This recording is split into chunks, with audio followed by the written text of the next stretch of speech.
Alright, Shalom Akim. First off, call law, Yahweh, Bashem Yahushai, Bashem Kakadash. Double honors to the apostles and elders of great millstone, rule well through the spirit. Peace and blessings to the hopeful elect, right? The house of David, scattered throughout the four corners of the earth. Preach and live in the word and sincerity and truth, which out 144,000. Also, peace and salutation to the elect, the whole slack at the 1/3, the peaceful multitude as well, of the men and women and children that shall believe upon that new song being sung by the elect. Alright, so Brother Yarrell from GMS Dallas, back with another lesson through the spirit and power of Yahweh Shem Yahushai. And I just want to do a quick response to one of the Akim that in our GMS Dallas camp did a lesson. I'm just kind of touching on the hurricane that happened in the Bahamas. Okay, really hit the I believe it's the island of Abaco. Okay, just kind of going into how this one Jake, as you can see here, when he's telling the story, which the brother briefly touched on, which is why I'm doing a response to it. This Jake, he was caught in a flood, with his wife, his son, and his wife and her daughter, and hey, they were journeying from house to house through trekking through deep water, going out to calamity, trying to seek refuge in different houses, but they kept having to move around because the conditions were too bad and it kept getting worse, so they kept having to stay on the move to where eventually this Jake lost his son, man.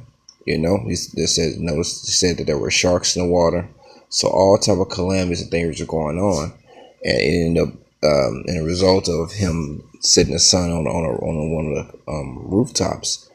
And the gust of wind ends up taking his son to the other side, and he ends up losing his son, man. So he's not knowing the state of his son. He was searched through the water, so he don't know if his son's alive or dead. His son was only 5 years old, man. So the brother was just kind of touching on how it reminded him through the spirit of Amos, the 5th chapter, okay? How there are multiple calamities, but the wicked are not going to escape, And so we're seeing a real life example of that right here, man. Or like I said, how they was going to from different house to house. And if you want to go and check out the video, I've actually posted on my page as well. I'm going to grab put to it like this as a response. I'm actually start off with what the brother started off. Almost the 5th chapter.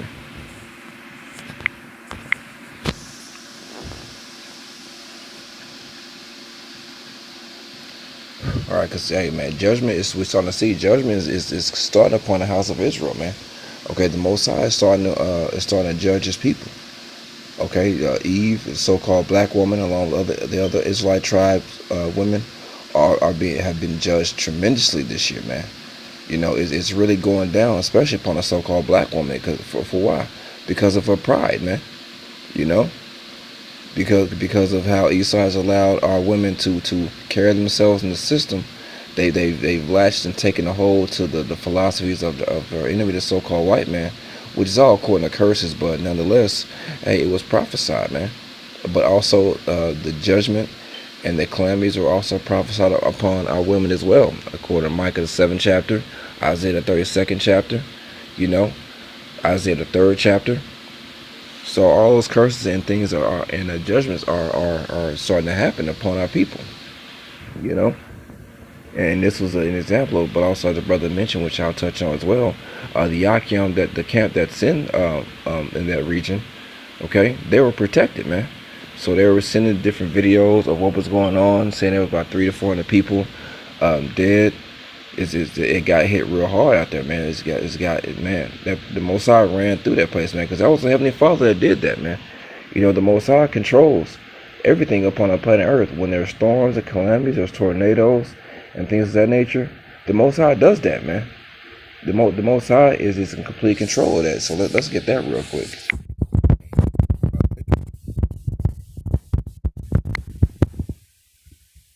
Isaiah chapter 28,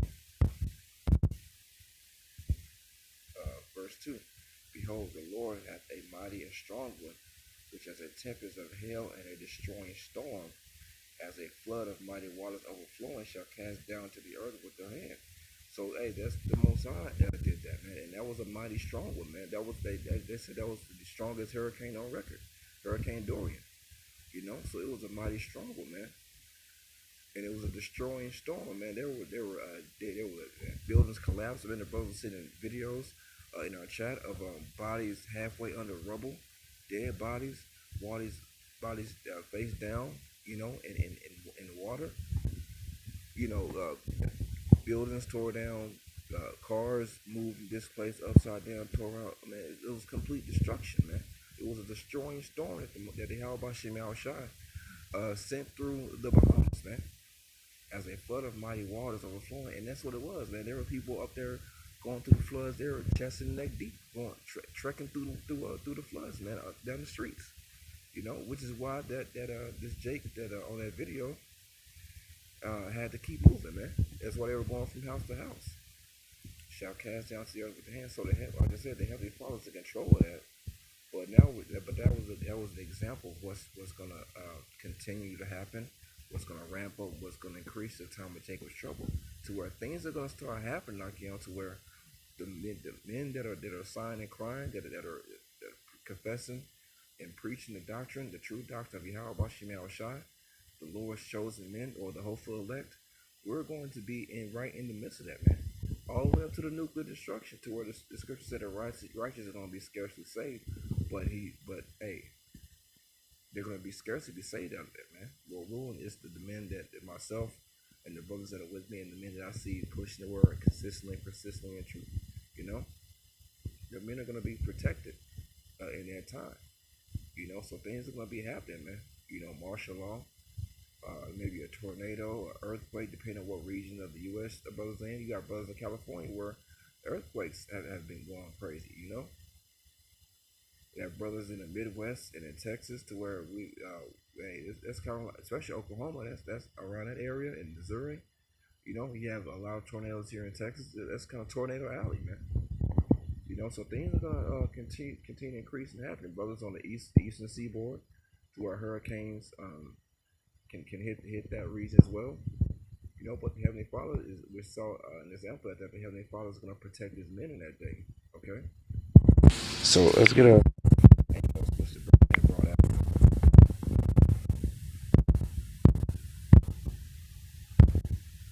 Amos chapter 5, verse 18. Woe unto you that desire the day of the Lord.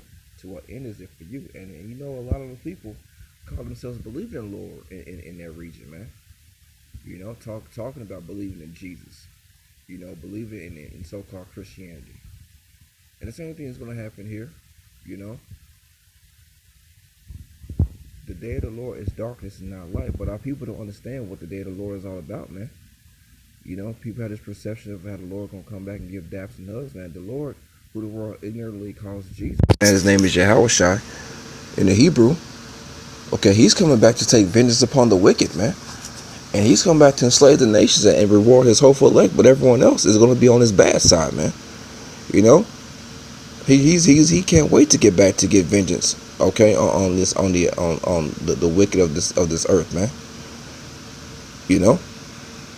As if a man did flee from a lion, and a bear met him, or went into the house and leaned his hand on the wall, and a serpent bit him. So that's synonymous with the day of the Lord, man. How bad it's going to be out here, man. There's going to be calamity after calamity. And the brother beautifully went into how this Jake, okay, they went from house to house. They were seeing sharks to the end where he ended up losing his son, man. That's the kind of calamities that's coming, man. It's only going to increase, man, to where Jake is going to be like a gauntlet of just different horrible situations, man, and peril that Jake is going to go through, man, until they get put to death, man. The scripture says it's going to be death by pain when you read in the 2nd Ezra 9th chapter. Verse 20, shall not the day of the Lord be darkness and not light, even very dark and no brightness in it? So, hey, man, we're coming to the bad times, man. We're coming to the day of the Lord where there's going to be all darkness and not light. To the time of Jacob's trouble, man. To the time of World War III and the nuclear destruction. Okay, but like I said, the elect are going to be protected from those said perils, man. Alright, so this is Isaiah 24:17. Just to back it up, fear and the pit and the snare are upon thee, O inhabitant of the earth. And it shall come to pass that he who fleeth from the noise of the fear shall fall into the pit. Okay, so hey, there may be a fearful noise to where there's a martial law going on, or there's a race riot going on, or there's the police, like I said, martial law, the police cracking down, shooting tear gas, maybe shooting real bullets, man. You know, you flee from that, and you're gonna fall into a pit to another horrible situation. You know, you're a woman, you may run into an alley to where hey, there's some there are two guys waiting on you. You may have been a woman that may have flaunted your body parts, and you use your looks to get what you want in life, and use your looks to oppress men, to put hell upon men, to gas yourself up, to exalt yourself. You may be running from that and then run into an alley where there's two men that ain't had no boxing in how Lord knows how long. And that could be your judgment to where they trying to rip your clothes off in that day. Because a lot of women that's using their ass and titties on Instagram and all that to be exalted, to be worshipped, man, that's going to be your worst enemy and your worst liability in that day, man, when the time of judgment. Because there's not going to be any 911. And when society completely breaks down, okay, people are going to be out here going crazy, man. People ain't going to be on their meds. It's going to be a free fall, man. So all the men that women have shitted on because of their pride and what Esau has allowed which is Esau, the so-called white man, has allowed these women to do, they're going to be looking to get vengeance, man, and payback, man. There's going to be a lot of people looking for payback and vindication that day, man, because there's not going to be any 911. Society's going to completely break down. Okay? And he that cometh out of the midst of the pit shall be taken in the snare. So if you leave in some sort of pit situation, you're going to be taken in the snare, get trapped up in another situation. For the windows from windows from on high are open, and the foundations of the earth do shake. And and when you read down, that leads into what? Nuclear destruction, man. So all these different things are going to be happening that the men of the Lord are prophesying, and it's going to lead into destruction. But there's going to be bad situation after bad situation after bad situation for our people, because we're out here telling our people the truth, man, trying to wake our people up. But we understand through prophecy, 2/3 of our people, who is the Israelites, who are you so-called Negroes, Latinos, and Native Americans on your father's side, your father's line, okay, are not going to get it, man. And we've been warning you people that judgment is coming, man, and it's only going to get worse, man. This was an example of that, and it's only going to increase in that day, man, to where we're having record-breaking storms, record-breaking temperatures. All things are going crazy right now, man. Okay, that the Heavenly Father is placing upon the earth. Like I said, in Kahala, Yahweh Bashim Yahushua, that the brothers were not getting were protected, man. But that's what's going to happen. The Lord's going to protect his faithful men in the time of the calamities and destruction, man. In the time of the famine of the word, because the famine of the word is coming too, to where we're not going to be out there preaching and prophesying forever, man. It's going to be time to move around to where the elect is going to be sealed, man. And the men that have the knowledge is going to have that knowledge, man, to be stable in that time. Everyone else is going to be asked out. But there's also going to be a famine of food as well. Okay? But all these things, man, it's all for judgment at the end of the day, man. Okay? So that's pretty much all I had. I just wanted to do a quick response to what the brother Benaiah did in our camp. It was a beautiful lesson. So Lord willing, our camp was edified. It was at Call Yahweh Bashim Yahushua Bashir Kakadash. Double honors to the apostle and elder great millstone, rule well through the spirit. Peace and blessings to the hopeful elect. Shalom.